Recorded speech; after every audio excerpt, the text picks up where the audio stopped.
ஓம் சிவாய போற்றி. அன்பார்ந்த சகோதர சகோதரிகளே, அனைவருக்கும் வணக்கம். நாம் இன்று ஜோதிடத்தில் திருமணம் ஸ்தானம், திருமணம் பந்தம் ஒரு வாழ்க்கையில் முக்கியமானவை. திருமணமே ஆகும், அதன் பிறகு புத்திர பாக்கியமாகும், அதன் பிறகு வளமான வாழ்க்கையாகும். இந்த மூன்றும் கிடைத்துவிட்டால் இந்த உலகில் பிறந்ததற்கு ஒரு அர்த்தம் கிடைத்துவிடும் நேயர்களே. அப்படிப்பட்ட அந்த திருமண ஸ்தானம் 7ஆம் பாவம், அந்த 7ஆம் பாவம் நன்றாக இருக்க வேண்டும். இந்த 7ஆம் பாவம் பாவர்களால் சூழ்ந்திருக்கக்கூடாது. இந்த 7ஆம் பாவம் தோஷங்கள் நிறைந்திருக்கக்கூடாது.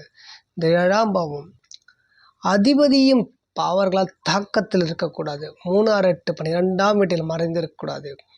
அவ்வாறு உங்களுடைய லக்கணத்துக்கும் சரி, உங்களுடைய 7ஆம் பாவத்துக்கும் இந்த பிரச்சனைகள், இந்த நாம் சொல்லுகின்ற அமைப்பில் கிரக அமைப்பு உங்களுடைய 7ஆம் வீட்டும் அதிபதியும் அந்த ஸ்தானத்தில் மறைந்து நிறைந்திருந்தால் கண்டிப்பாக உங்களுடைய இந்த தாக்கங்களும் பிரச்சனைகளும் உங்கள் வாழ்க்கையில் ஏற்படுவது உறுதி. தாமதமான திருமணம், தாமதமான வரன், பல முறை வரன் பார்ப்பீர்கள், உனக்கு தோற்பது நிச்சயம். ஏனென்றால் தோஷங்கள் நிறைந்திருந்தாலும் அந்த பிரச்சனை. பல கோவில்கள் செல்வார்கள், பல பூஜைகள் செய்வார்கள், ஆனாலும் பல இன்னல்களை அனுபவித்து கொண்டிருப்பார்கள். ஏனென்றால் அந்த 7ஆம் பாவத்தில் யார் இருக்கிறார்கள், அந்த கிரகத்துக்கு சார்ந்த கோவில்களில் செல்ல வேண்டும். அந்த கிரகத்திற்கு சார்ந்த தோஷங்களை கழிக்க வேண்டும். அவ்வாறு அதை விடுபட்டு உங்களுக்கு ஒரு நற்செயலை கொடுக்கும் நேயர்களே. அப்படிப்பட்ட கிரக அமைப்பு உங்களுடைய ஸ்தானத்தில் 7ஆம் பாவத்தில் இருந்தால் மிக கடுமையான தாக்கங்களும் பாதகங்களும் திருமணத்தில் ஏற்படுவதை பார்க்க முடியும். திருமண ஸ்தானம் ஜாதகத்தில் ஒரு முக்கியமான ஸ்தானமாக பார்க்கப்படுகிறது. ஒருவருக்கு திருமணம் நன்றாக இருக்க வேண்டும் என்றால் 7ஆம் பாவத்தை பார்க்க வேண்டும். அதன் பிறகு திருமணம் ஆகி நல்ல ஒரு தாம்பத்திய சுகத்தோடு வாழ வேண்டும் என்றால் 3ஆம் இடத்தை பார்க்க வேண்டும். அதன் பிறகு 8ஆம் இடம் மாங்கல்ய ஸ்தானத்தை பார்க்க வேண்டும். அதன் பிறகு 12ஆம் இடம் கட்டில் சுகத்தை பார்க்க வேண்டும். நல்ல ஒரு அந்யோன வாழ்க்கை, நல்ல ஒரு ஆடம்பரமும் அன்பும் நிறைந்த கட்டில் சுகத்தோடு வாழ வேண்டும் என்றால் 12ஆம் வீட்டை பார்க்க வேண்டும். நேயர்களே, இந்த ஸ்தான அதிபதிகள் நன்றாக இருந்து விட்டால் நீங்கள் இந்த உலகில் மிகவும் சந்தோஷம், மகிழ்ச்சி நிறைந்த ஒரு வாழ்க்கை, செழிப்பான வாழ்க்கை கிடைப்பது உறுதி. நேயர்களே, ஜாதகத்தில் திருமணம் அமையாத நிலைக்கு பல காரணங்கள் கூறப்படுகின்றன. அது கிரகணம் தோஷமும் ஒன்று கருதப்படுகிறது. பாவகிரகங்களின் பாதிப்பும் அதிகமாக இருந்தால் இந்த பிரச்சனைகள் உங்கள் வாழ்வில் ஏற்படுவது உறுதி. கிரகணம் தோஷம் என்றால் என்ன? கிரகணம் தோஷம் நேயர்களே, சூரியன், சந்திரன், ராகு பகவானின் பிடியில் அமைந்தால் கண்டிப்பாக அந்த கிரகணம் தோஷம் ஏற்படும். உங்களுடைய அந்த கடுமையான தாக்கம், உங்களுடைய அந்த தோஷமானது பல விளைவுகளை கொடுக்கும். எதை சார்ந்து அந்த விளைவுகள் கொடுக்கும் என்றால், திருமணம் ஆகாதவர்களுக்கு திருமணம் சம்பந்தப்பட்ட பிரச்சனை கொடுத்துவிடும். சந்திரனும் சூரியனும் ராகு கேதுவோட பிடியில் இருந்தால் இந்த பிரச்சனை ஏற்படும். திருமணம் தாமதமாக ஏற்படும். நிச்சயதார்த்தம் தான் முறிவு ஏற்படும். மன அமைதியை கொடுத்து விடும். ஏன்னா சந்திரன் மன அமைதிக்கு அதிபதி நேயர்களே. குடும்ப ஒற்றுமை சிக்கலை குறைத்து விடும். எந்த பாவத்தில் இருக்கிற அதையும் சீர்தூக்கி பார்க்க வேண்டும். தம்பதி வாழ்க்கையில் புரிதல் இருக்காது. திருமணம் ஆகிவிட்டாலும் அந்த புரிதல் ஒன்று இருக்காது. 2ஆம் இடத்திலிருந்து ராகு கேதோட பின்னக்கூடாது. நன்றாக கவனித்துக் கொள்ளுங்கள் நேயர்களே. திருமண ஸ்தானத்தில் பின்னக்கூடாது, 8ஆம் இடத்தில் பின்னக்கூடாது, 12ஆம் வீட்டில் பின்னக்கூடாது. இந்த ஸ்தானத்தில் இருந்து விட்டால் இந்த பிரச்சனைகள்லாம் மிக கடுமையான பாதகத்தை கொடுப்பதை பார்க்க முடியும். சுக்கிர பகவான் கெடாமல் இருக்க வேண்டும். 7ஆம் வீட்டில் ராகு கேது அமையாமல் இருக்க வேண்டும். பாவகிரகங்கள் நாம் குறிப்பிட்டுள்ளோம் பாருங்கள். பாவகிரகங்கள் தோஷங்கள் கொடுக்கக்கூடிய கிரகமான செவ்வாய் நாம் ஒரு பக்கமாக குறிப்பிட்டுள்ளோம் பாருங்கள் நேயர்களே. செவ்வாய் பகவான் குறிப்பிட்டுள்ளோம், ராகு கேது குறிப்பிட்டோம், குரு பகவான், இவர்களெல்லாம் இந்த தோஷங்களை கொடுப்பவர். எவ்வாறு என்றால் அதையும் நாம் குறிப்பிட இருக்கிறோம். மேலும் சனி பகவான், இந்த வீட்டில் சனி பகவானும் அந்த இடத்தில் குறிக்க வேண்டும். குறித்துவிட ஒரு நிமிடம் நேரங்களே, சனி பகவானும் குறித்து விடலாம்.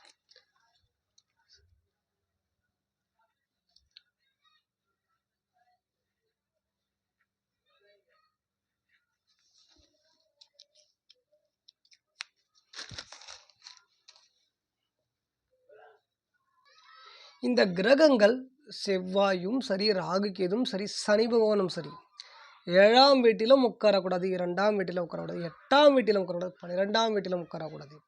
குரு எங்கே உட்காரக்கூடாது? 7ஆம் வீட்டு திருமண ஸ்தானம் தனித்து உட்காரக்கூடாது.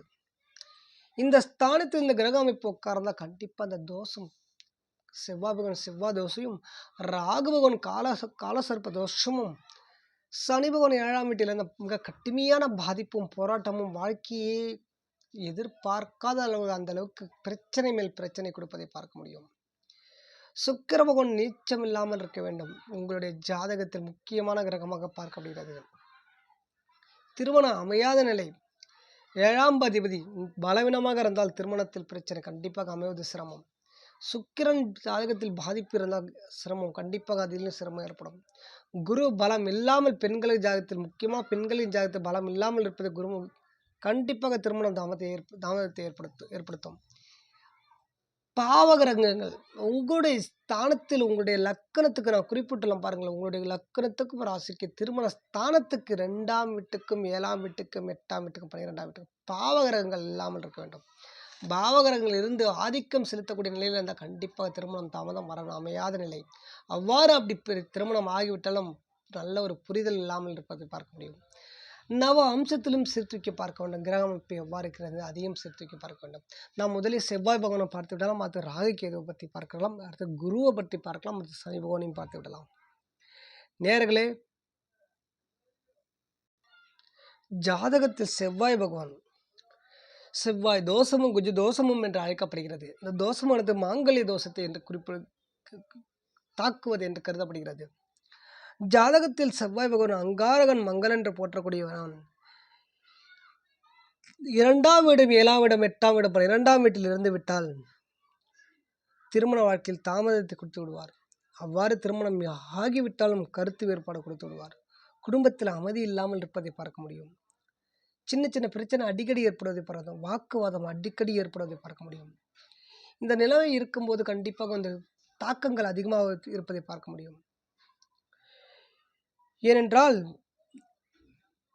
இந்த கிரக அமைப்பு செவ்வாய் பகவான் யாவர் ஒருவர் செவ்வாய் தோஷம் வலுத்திருக்கிறார், அவர் செவ்வாய் தோஷம் ஆப்போசிட்டாக இருவருக்கும் மேட்சாக இருந்தால் கண்டிப்பாக திருமணம் செய்தால் ஓரளவு தாக்கங்கள் குறைந்து சந்தோஷமாக இருப்பதை பார்க்க முடியும். அவ்வாறு இல்லாமல் நாம் சொல்லுகின்ற இடத்திலிருந்து ஒரு செவ்வாய் பகவான் 2ஆம் இடம் 7ஆம் இடம் 8ஆம் இடம் 12ஆம் வீட்டிலிருந்து ஆப்போசிட் அதிபதி ஆப்போசிட் இருக்கிற நபர் அவர் செவ்வாய் பகவான் நன்றாக அமர்ந்து விட்டால் கண்டிப்பாக இவர் எவருடைய ஜாதகத்தில் இவர் பாதகங்களை செய்யக்கூடிய அவர்களை தாக்கிவிடும். திருமணம் ஆகாதவருக்கு திருமணம் தாமதத்தை கொடுத்துரும். நிச்சயதாரம் ஒரு முறைக்கு பல முறை பண்ணீங்க, அதை தடை தாமதம் ஏற்படுத்தி கொண்டே இருக்கும்.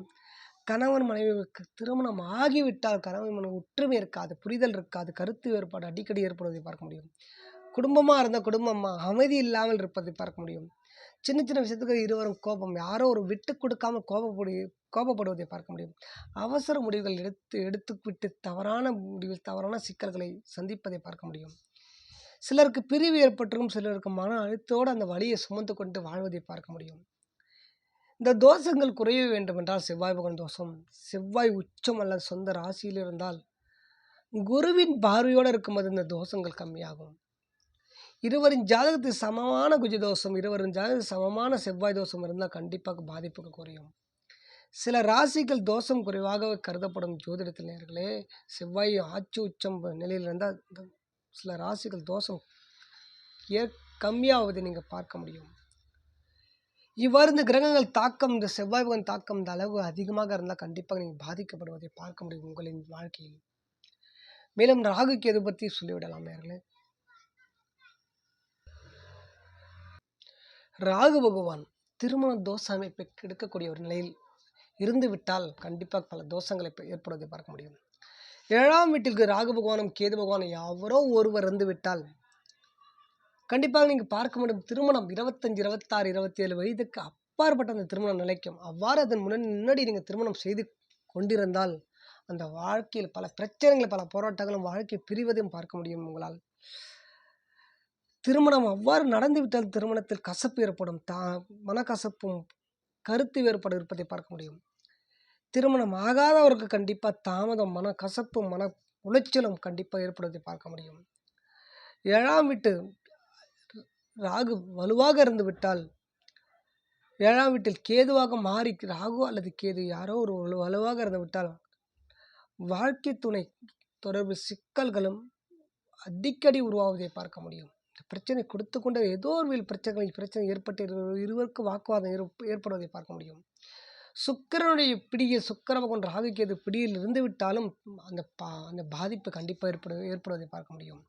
ஏன்னா ராகு கேது சுக்கிரனோட சேர்ந்து இருந்தால் அல்லது பார்வை சுக்கிரன் மேல் இருக்கும்போது திருமணத்தில் தடை ஏற்படுத்தும். திருமணம் நடந்து விட்டாலும் தாம்பத்திய சுகம் பாதிக்கப்படும். ஏன்னா அந்த அதிபதி அந்த சுக்கிர பகவான் உடல் பிரச்சனை கொடுப்பார், நரம்பு சம்மந்தப்பட்ட பிரச்சனை கொடுப்பார், உங்களுக்கு அந்த சந்தோஷம் இல்லாமல் நிலைமை ஆக்கி விடுவார். ராகு பகவான் 2ஆம் வீட்டில் உட்காரக்கூடாது. நேர்களே, உங்களுடைய ஜாதகத்தில் 7ஆம் வீட்டில் உட்காரக்கூடாது, 8ஆம் வீட்டில் உட்காரக்கூடாது. திருமண ஸ்தானத்திலும் 8ஆம் இடம், மாங்கல்ய ஸ்தானத்திலும் 12ஆம் இடம் கட்டு சுகம் என்று சொல்லுகின்ற நல்ல ஒரு உறக்கமான நிலை, நல்ல ஒரு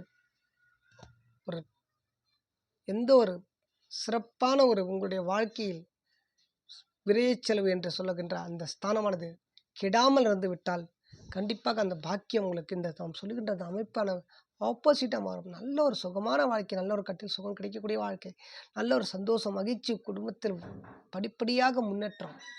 12ஆம் இடம் முக்கியமான இடமாக பார்க்கப்படுகிறது நேர்களே ஜாதகத்தில். 8ஆம் இடத்தில் இருந்து விட்டால் மாங்கல்ய தோஷம், பெண்களுக்கு கடினமான ஒரு தோஷத்தை கொடுத்து விடுவார். கணவனை பிரிவை ஏற்படுத்தி விடுவார் 8ஆம் இடத்தில் இருக்கும்போது.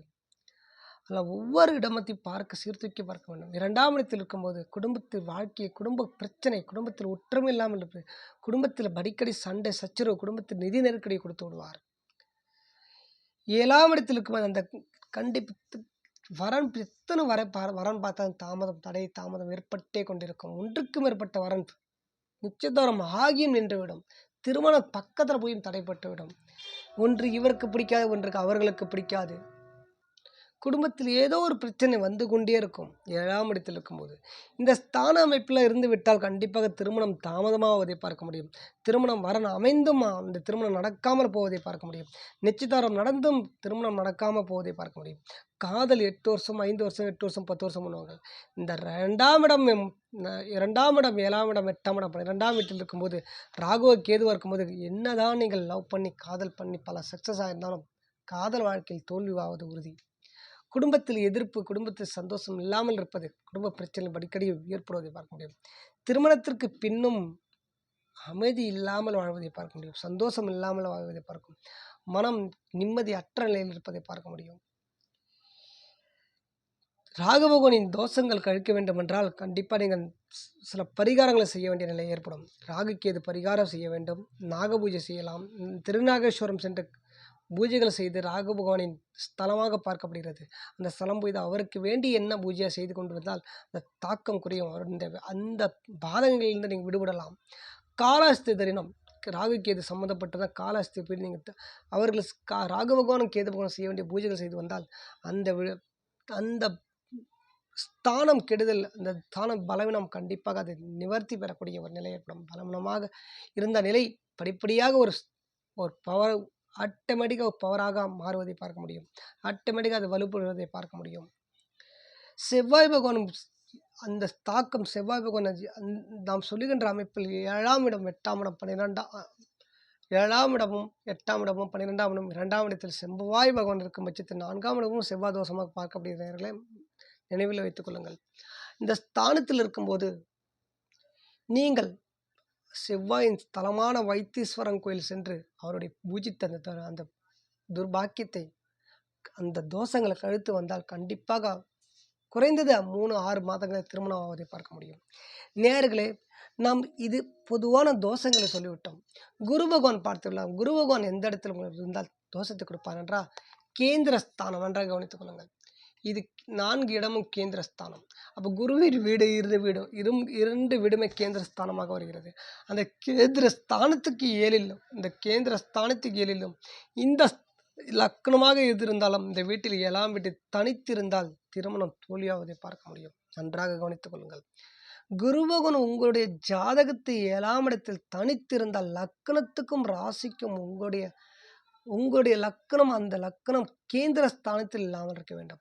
முக்கியமாக இந்த 4 வீட்டிலும் இந்த கன்னி ராசி கன்னி லக்னம், மிதுன ராசி மிதுன லக்னம், தனுசு ராசி தனுசு லக்னம், மீன ராசி மீன லக்னம், இந்த 4 வீட்டுக்கும் கேந்திரத்தில் 7ஆம் வீட்டில் அமராமல் இருக்க வேண்டும்.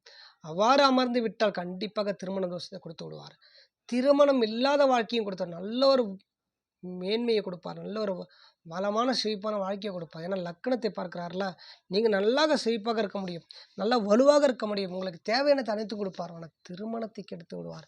திருமண பாக்கியத்தை கொடுக்காம விட்டு விடுவார். ஒன்றுக்கு மேற்பட்ட பல வழிகள் சந்தோஷமாக இருப்பீர்கள். ஆனால் திருமணம் ஒன்று நடக்காமல் குழந்தை பாக்கியம் இல்லாமல் இருப்பதை பார்க்க முடியும். இந்த தோஷங்களை கொடுத்து விடுவார். அடுத்த கிரகமான சனி பகவான். சனி பகவான் 2ஆம் இடத்தில் 7ஆம் இடத்தில் 8ஆம் இடத்தில் 12ஆம் இடத்தில் உட்காரவே கூடாது நேர்களே. ஏனென்றால் 2ஆம் இடத்தில் கூட திருமணம் குடும்ப பிரச்சனை கொடுத்துருவார். குடும்பத்தில் ஒரு தோஷத்தை கொடுத்து விடுவார். குடும்ப முன்னேறுவது கடினம், நிதி நெருக்கடி கொடுத்து விடுவார். பல பிரச்சனைகள் வந்து கொண்டே இருக்கும். திருமணம் ஆகாமல் இருக்கிறவங்க குடும்பத்தில் குடும்ப சார்ந்த 2ஆம் இடம் குடும்பஸ்தானம், குடும்பத்தில் சந்தோஷம் இன்றி மகிழ்ச்சியின்றி இருப்பதை பார்க்க முடியும். குடும்பத்தில் தேவையான நிதி நெருக்கடி பொருளாதாரம் இல்லாமல் இருப்பதை பார்க்க முடியும். 7ஆம் வீட்டில் இருப்பது கண்டிப்பாக திருமணம் தாமதமான திருமணம் அவ்வாறு சிலருக்கு நடக்காமல் போகும். சிலருக்கு திருமணம் பார்க்க வர நிச்சயத்தரம் பார்த்த பிறகும் தடைப்பட்டு நிற்பதை பார்க்க முடியும். அவ்வாறு நடந்து விட்டாலும் அந்த திருமண வாழ்க்கை சந்தோஷம் இன்றி இருப்பதை பார்க்க முடியும். ஒன்று கருத்து வேறுபாடு, ஒன்றும் மன உளைச்சல், ஒன்று இருவருக்கும் வாக்குவாதம், ஒன்று இருவருக்கும் குழந்தை பாக்கியம் தடைப்படுவதை பார்க்க முடியும். இந்த பிரச்சனை எல்லாம் கொடுத்து விடுவார் அந்த சனி பகவான். 8ஆம் இடத்தில் பெண்களுக்கு முக்கியமான மாங்கல்யஸ்தானம், கணவருக்கு விபத்து கண்டத்தை கொடுத்து விடுவார். 12ஆம் இடத்தில் இருக்கும் பட்சத்தில் அந்த 8ஆம் இடம் இருக்கும் பட்சத்தில் அந்த 8ஆம் வீட்டு அதிபதி கெடாமல் நன்றாக அவன் வலுவாக இருந்து விட்டால் இந்த பாதிப்பு குறையும் நேர்களே. அப்போ அந்த 8ஆம் இடத்தில் குருவின் பார்வை இருந்து விட்டாலும் கண்டிப்பாக குறையும், கவலை வேண்டாம். 12ஆம் வீட்டில் நல்ல ஒரு கட்டி சுகம், நல்ல ஒரு ஆடம்பர வாழ்க்கையோட சந்தோஷமாக வாழ வேண்டாம், 12ஆம் இடத்தை பார்க்க வேண்டும். ஒன்றுக்கு சொத்துக்கள் தலைமுறைக்கு சேர வேண்டும்னா 12ஆம் இடம் 8ஆம் இடத்தையும் பார்க்க வேண்டும். அப்படிப்பட்ட ஸ்தானத்தில் இந்த சனி பகவான் உட்காரும் பட்சத்தில் நிதி நெருக்கடி, பொருளாதார வீழ்ச்சியும், உங்களுக்கு நீங்கள் எதிர்பார்க்காத ஒரு கஷ்டங்களும் துன்பங்களும் உங்களுக்கு அடிக்கடி கொடுத்திருப்பதை பார்க்க முடியும். எந்த வழியில் போனாலும் உங்களுக்கு முற்றுகையாட போட்டு தடை போட்டு கொண்டே இருப்பார். அந்த பிரச்சனையெல்லாம் கொடுத்து விடுவார் சனி பகவான். நேயர்களே, 7ஆம் வீட்டு அதிபதியும் பார்க்க வேண்டும். 7ஆம் வீட்டை நாம் குறிப்பிட்டுள்ளோம் பாருங்கள். இது லக்கணமாக நாம் காலபுருஷ தத்துவப்படி லக்கணம் மேசராசி எடுத்து கொண்டுள்ளோம். திருமணம் ஸ்தானம் 7ஆம் இடம். அந்த 7ஆம் வீட்டு அதிபதியும் பார்க்க வேண்டும், 7ஆம் இடத்தையும் பார்க்க வேண்டும்.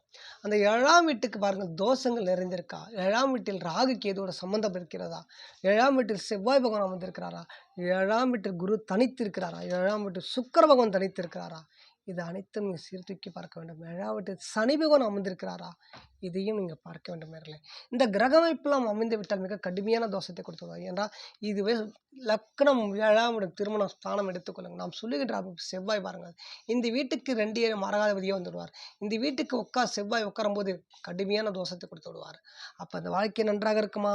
இந்த உட்கார்ந்த வீட்டுக்கு 2 மரகாதிபதி வந்து விடுவார். இந்த வீட்டுக்கு குரு பாருங்கள், தனித்து இருந்தபோது குரு யாருன்னா 6 கூடிய நோய் ஸ்தானாதிபதி வந்து விடுவார். இந்த வீட்டுக்கு மற்றொரு கிரகமான யார்? ராகு கேதோட பின்னும்போது ராகு கேது கடினமான தோஷத்தை கொடுத்து விடுவார் இந்த வீட்டுக்கு. அவ்வாறு இருக்கையில் சனி பகவான் பாருங்கள், இந்த வீட்டுக்கு முதல் தர யோகாதிபதி ஒரு 5 crore. ஆனால் சனி பகவான் 7ஆம் வீட்டில் உட்காருவது சிறப்பல்ல நேர்களே. உங்களுக்கு என்னதான் யோகாதிபதி 7ஆம் வீட்டில் தனித்து உட்காரும்போது கடினமான தோஷத்தை கொடுத்து விடுவார் சனி பகவான்.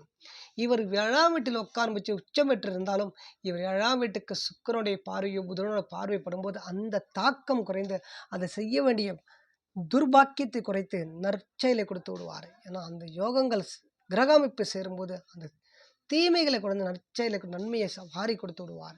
அதுவே உண்மை. ஆகையால் கிரக அமைப்பு நன்றாக சீர்தூக்கி பார்க்க வேண்டும். 7ஆம் வீட்டு அதிபதியும் பார்க்க வேண்டும். இவ்வாறு 7ஆம் வீட்டில் தீய கிரகங்கள் வந்து அந்த கடுமையான தாக்கம் உண்டாகும் நேர்களே. இந்த 7ஆம் வீட்டுக்கு ஸ்தானத்துக்கு இந்த ஸ்தான அதிபதி வச்சுக்க, அந்த 7ஆம் வீட்டு அதிபதி யார் என்றால் சுக்கிர பகவான். இந்த சுக்கிர பகவான் போய் 3இல் மறைஞ்சாலும் 6இல் மறைஞ்சாலும் 8இல் மறைந்தாலும் 12ஆம் வீட்டில் மறைந்தாலும் தோஷங்கள் கடுமையான தாக்கங்கள் ஏற்படுவதை பார்க்க முடியும். வாழ்க்கையில் நீங்கள் எதிர்பாராத ஒரு பிரச்சனை வந்து கொண்டே இருக்கும். தாமத நிலை, ஒரு திருமணம் பார்ப்பதில் கண்டிப்பாக வரன் பார்ப்பதிலும் அடிக்கடி தடைகளும் தாமதம் ஏற்படும். தோஷங்கள் ஏற்படுவதையும் பார்க்க முடியும். ஏனென்றால் இந்த சுக்கிர பகவான் வலுவாக இருக்க வேண்டும். சுக்கிர பகவான் வலுவாக இருந்தால் உங்களுக்கு ஒரு நன்மை செய்து விடுவார். தனித்து உட்காரும்போது அந்த 6 குடியன் குருவும் உட்காரும்போது இந்த வீட்டுக்கு பாருங்கள், சுக்கிரனே யோகாதிபதி, தன்னுடைய ஸ்தானாதிபதி.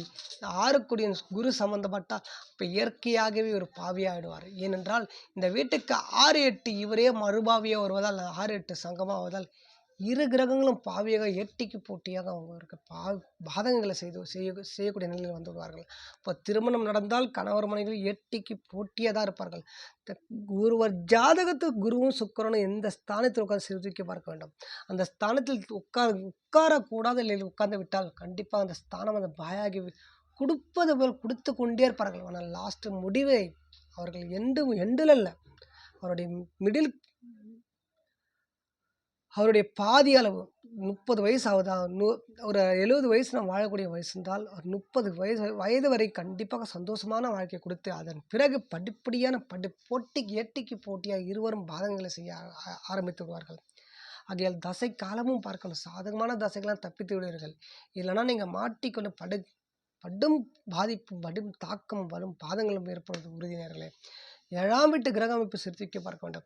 7ஆம் வீட்டுக்கு இந்த ஸ்தானாதிபதி எந்த இடத்துல உட்காரதையும் பார்க்கணும். 3, 6, 8, 12ஆம் வீட்டில் உட்காரக்கூடாது. இந்த ஸ்தானாதிபதி அல்லாமல் இந்த வீட்டுக்கு பாருங்கள், இந்த வீட்டுக்கு இந்த 7ஆம் வீட்டில் இந்த தீய கிரகங்கள் எந்த கிரகங்களும் டைரெக்டாக தனித்து உட்காரக்கூடாது. இந்த கிரக அமைப்பு நாம் சொல்லுகின்ற அமைப்பு இந்த எந்த வீட்டிலும் சரி 2ஆம் வீட்டில் உட்கார, குருவை தவிர. ஏன்னா குரு வந்து 7ஆம் வீட்டில் இந்த கேந்திர ஸ்தானத்தில் மட்டும்தான் உட்காரக்கூடாது. இந்த வீட்டுக்கு ஆகாதவர் குரு.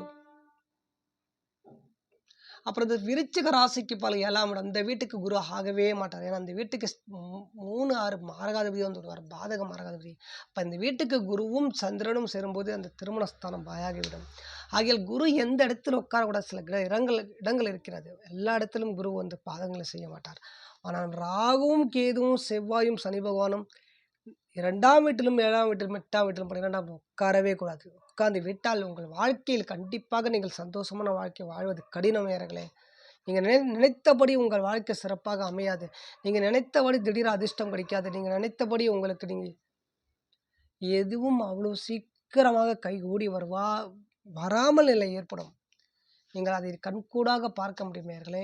ஆகையால் உங்களின் ஜாதகத்தில் கிரகநிலை பார்க்க முடியும். 7ஆம் இடம் எவ்வாறு அமைந்துள்ளது, 7ஆம் இடத்துக்கு கிரக அமைப்பு எவ்வாறு இருக்கிறது, 7ஆம் இடத்து ராகுவோட இந்த 7ஆம் வீட்டு அதிபதி யாரு, சுக்கிர பகவான்.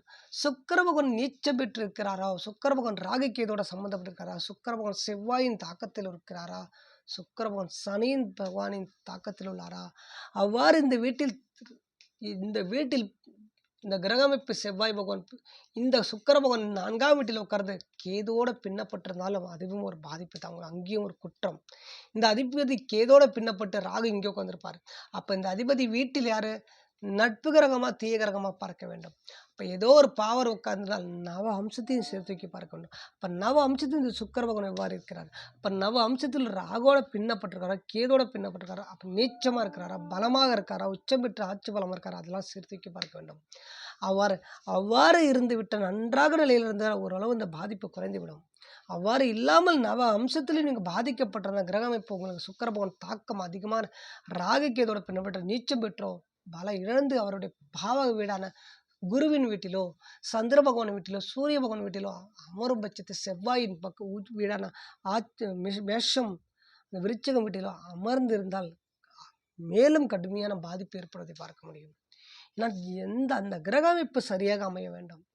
அவ்வாறு அமைந்துவிட்ட வளமான வாழ்க்கை, செழிப்பான வாழ்க்கை, நல்ல ஒரு திருமணம், நல்ல ஒரு இருவருக்கும் பொருந்தும், இருவருக்கும் அந்யோன வாழ்க்கை, நல்ல ஒரு புத்திர பாக்கியம், நல்ல ஒரு வளமான வாழ்க்கையை வாழ்வது உறுதி. சத்தியமேயர்களே, இவ்வாறு நீங்கள் திருமண ஸ்தானத்தை கணிக்க வேண்டும். 7ஆம் வீட்டு அதிபதியும் பாதிக்கப்பட்டால் நாம் இருக்கிறோம், பாதிக்கப்படாமல் இருக்க வேண்டும்.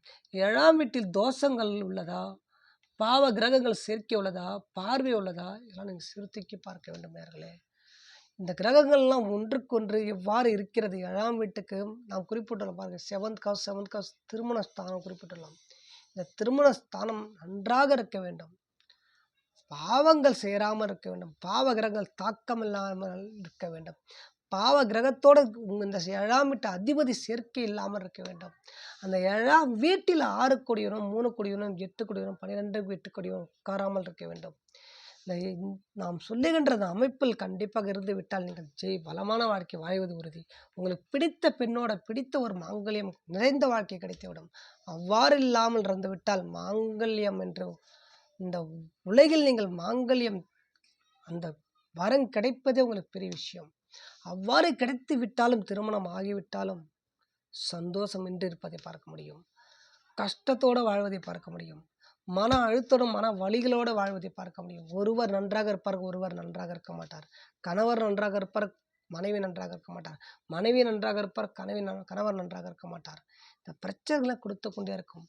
ஏதோ ஒரு விதத்தில் உங்கள் இருவருக்கும் சில சின்ன பிரச்சனை கூட ஒத்து போகாத இருப்பதை பார்க்க முடியும். நேர்களே, ஜாதகம் பார்ப்பது நம் இன்னொரு விடமான 3ஆம் இடம். இது யாரும் சொல்லாத இடம். இந்த 3ஆம் இடத்தை கிரகத்தை தூக்கி பார்க்க வேண்டும். இந்த 3ஆம் இடம் அதிபதி என தாம்பத்திய சுகத்துக்கு அதி முக்கியமான கிரகம். சுக்கிர பகவானும் 3ஆம் இடத்தையும் பார்க்க வேண்டும். இந்த 3ஆம் இடத்துக்கு ராஜகுல்கள் இருக்க வேண்டும். 3ஆம் இடத்துக்கு பாதிப்பு இல்லாமல் இருக்க வேண்டும்.